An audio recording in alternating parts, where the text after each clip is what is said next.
Well, hey there. Hi, how you doing? My name's Paul. This is Plan Z, and welcome to the session. Today we're going to be diving deeper into the Boss GT1000, and we're going to be going into part 3, which is going to be about gain staging, about the master controls, so your master EQs on your ins and on your outputs and things like this. So there'll be several parts to it over the next few months, and I'll just add to it as part 3 point whatever, and we'll get into it that way, and it will all make sense in just a little second, because we're going to be redoing that natural amp, only a little bit though, because I want to talk to you about something I was doing at the beginning of the year very quickly. Don't panic, I'm not about to go into a long waffle. I'm going to try keeping this short. By the way, before I carry on, hope you're well. If you've been subscribing, thank you very much for your support. Glad to have been of interest. But in the last video I put out, not the one where I'm jamming, although in there is a little... did you notice the distortion pop out? And I said that it was too hot. Well, at the beginning of the year, when I started doing the Holloway sessions, which is all about looping and my rig and putting it together, different to this playlist, which specialises in just focusing on the GT1000. At the beginning of the year, I started off saying a big thing. I was kind of running my master knob at full volume and turning all my amps down, and I was loving the result, and I was getting a better gain stage. I'd just done my gain stage. But then over the following months, I kind of got sidetracked, and there was conversations in the group that were talking about, people were running their master knob between 9 o'clock and 1 o'clock averagely. So I started working like this with a view to doing some videos, and I just not happy with the results the way that I was before. So, and I've made improvements since then by going to wet dry, so it's not going to sound exactly like it was before. It's going to sound better still, but I want to show you what I'm talking about here. So at the moment, my master knob, I've got the same patch that we worked on in the natural amp with the AB. Here's my A. And I've got the master knob at 12 o'clock, which is where it was in all the sessions, okay? And then I'm going to go to a distortion.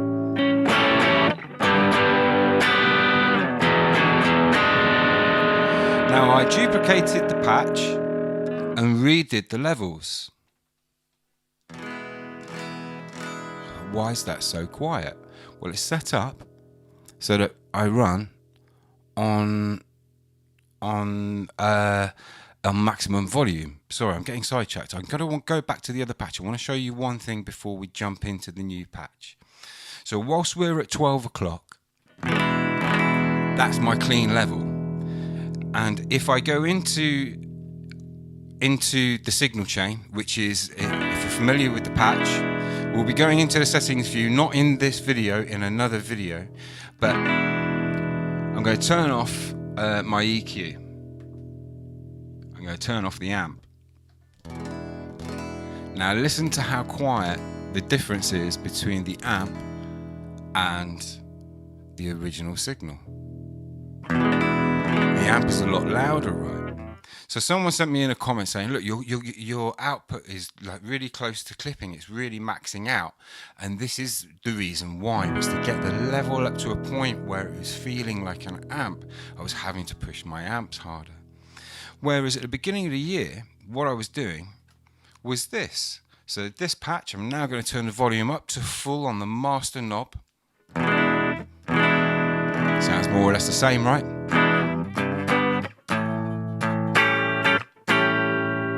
Let's go to the dirty. Oh, my dirty sounds better.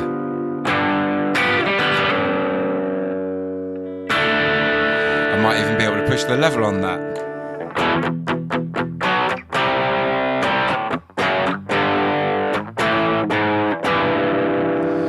Okay, so what I'm going to do now is go into this patch and do exactly what I just did in the other one, which is turn off the EQ and then the amps. So now the original signal is going to sound a lot louder, and it's going to sound very full on, because there's going to be a lot of low end energy that I've been taking out in the EQs and in the amps. Okay, so this is my dry signal, Gibson Les Paul net pickup.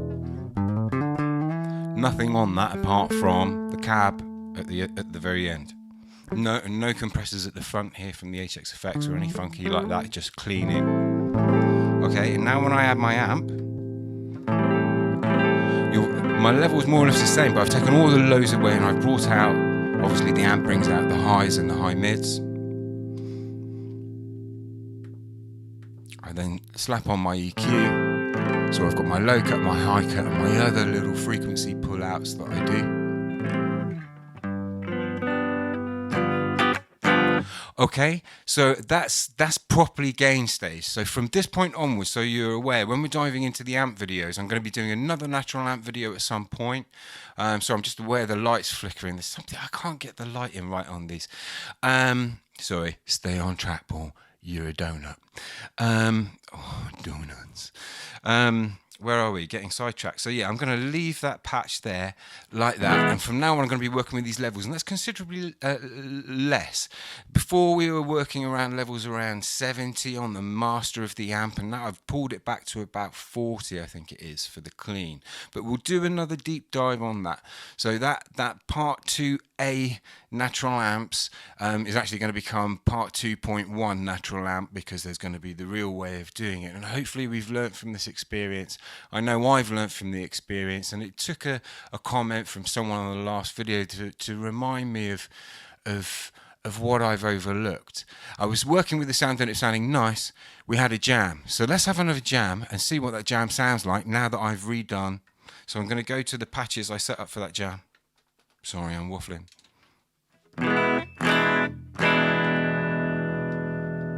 So, okay.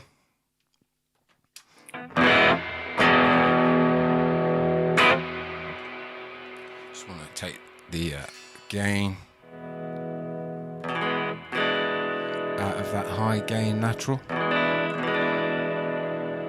Going to put auto wire on it because it's nice to go automatic sometimes. Let's just start a jam.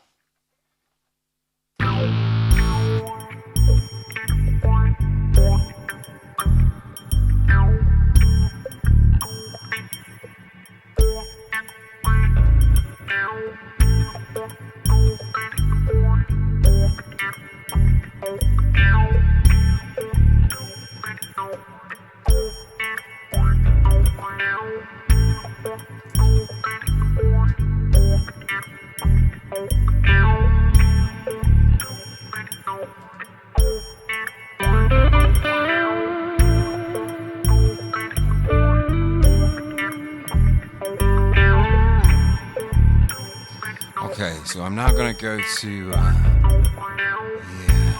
let's have that on. So I'm now going to another natural amp. I'm going to put on the synth from the HX effects.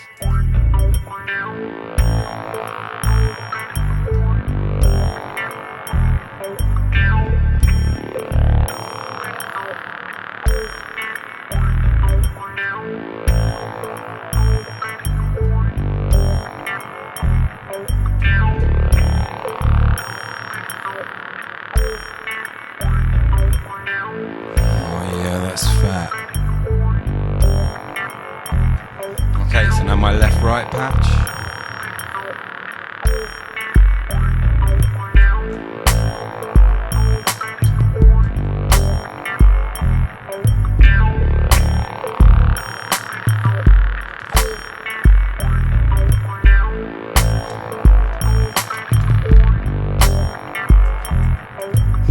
Remember to turn the synth off, you dickhead.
sounds better already, right?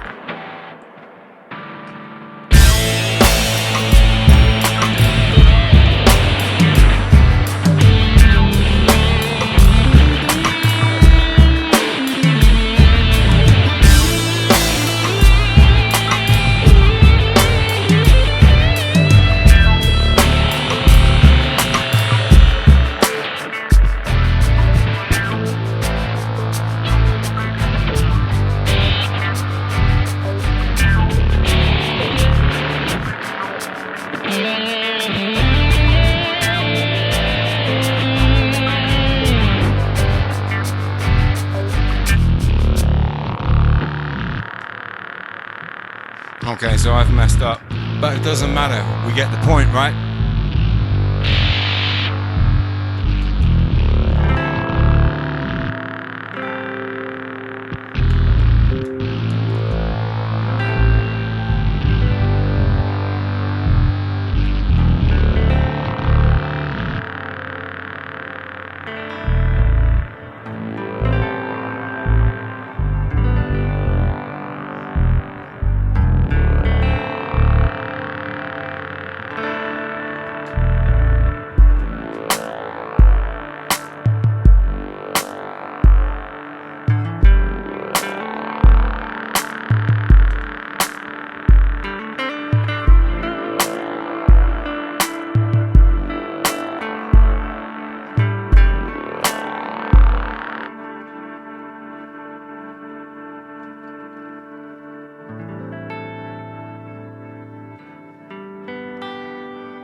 It's cool, isn't it? Spank it, spank it. I've got a Spank It Terror patch that's going to blow your fucking mind. Blew my mind when I stumbled across it.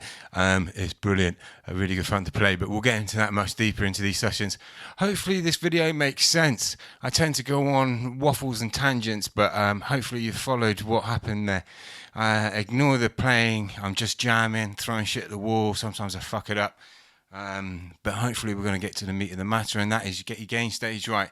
As I say there, I'm running on 4, and to me, hopefully when we go back in the room, it feels clearer and more amp-like and more everything just feels really good. And I've got more control. The more I tweak that, the better it will sound. And hopefully when we listen back to the other video I put out and compare this jam to the other jam, we're going to hear a difference. If we don't and it sounds worse, I'm going to look like a... In England, we say a cunt. Sorry, I did it, the C word. Bye.